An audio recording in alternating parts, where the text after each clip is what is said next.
When we look at the series, one thing that it's allowed you to do with the character is tell us more about his backstory. Mm-hmm. Is there a difficulty, though, balancing that need to make him that little bit mysterious and still connecting audiences with the stories of his past? But you got to let him in a little bit. You got to have people get to know this guy. Because if you don't ultimately care about the characters, you can't worry about them dying. You won't be upset if they die. You have to be very upset if your lead characters are going to die, Yeah. or the threat thereof. So season 2, Ash goes back home. He's going to clean up his town, but he's not welcome there. He's a former pariah of the town. So he has to sort of save the town that doesn't want him to save them. So I think that's a cool thing.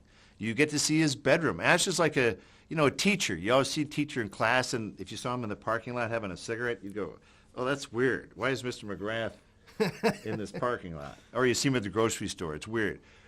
We're seeing Ash after school.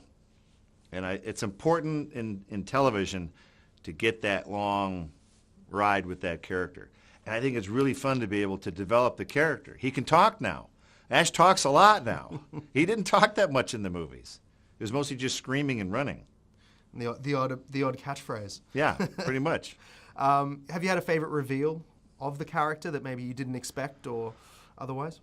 I just like how flawed he is, and that we haven't made a stupid attempt to make him likable. There's a lot of things they do for characters to make them likable. Get a dog or help a kid or something like that. I think Ash would push a little kid downstairs if you got in his way, which I love. I like that. He's just like you and me, which hopefully can make him relate to the audience. He's not perfect.